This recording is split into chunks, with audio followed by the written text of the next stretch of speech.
Okay, let's get into step one of our heeling. When we begin our heeling, we got to realize that basically all that we're doing is teaching the dog a position and how to get in the position and how to stay in the position in the very beginning. So we're going to do that, and I'm going to work against the wall here.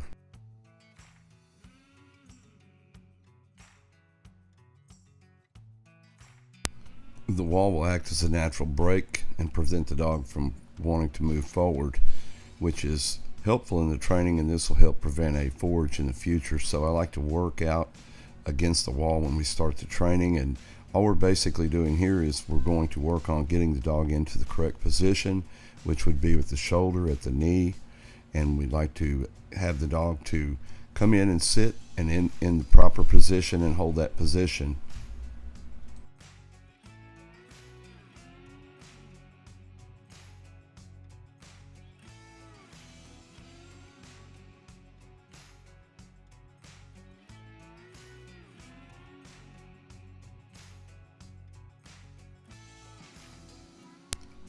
I'm going to take advantage of her being out of position, and I'm going to work on a little impulse control with her, as well as targeting the food in my hand, and this will always make for a tighter sequence whenever we're working on behaviors and using luring.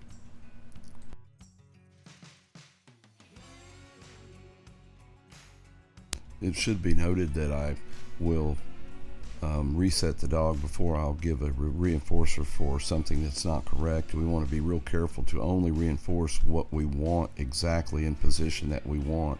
So if I'm not getting that, the dog's not being reinforced for that behavior, and it's easier to just go ahead and reset, come back into the heel, come back into position, and start fresh each time.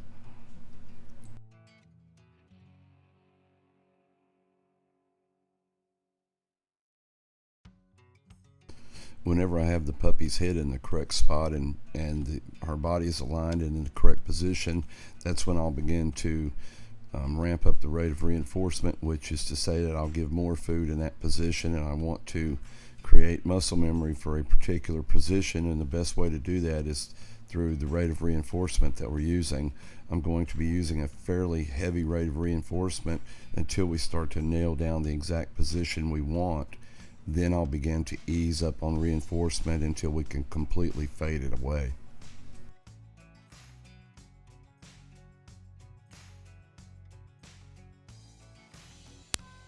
At this original starting phase of the training, there's a lot of luring going on. I'm using high value small guide, and I'm using the lure to pull the dog into position and or to reposition, and I'm going to be using the lure quite a bit in this original part of the training. We'll begin to fade the lure as we move along, but in this original stage I want to present the lure and the reinforcer in a way that makes the dog want to continue to pursue the right position.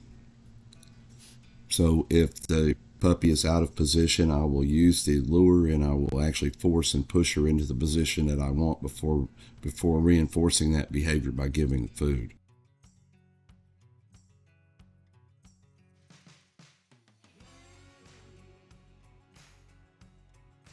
I would suggest that you continue to work this particular portion of the beginning of the training until such time as the dog can easily and fluidly come into the correct position, and our reinforcers have been, the rate of reinforcement has been dropped considerably before we begin to move. I think it's a mistake to begin moving before we have the position nailed solid. So let's get the position down solid before we ever attempt to take our first step, and we'll save ourselves a lot of trouble in the training going forward.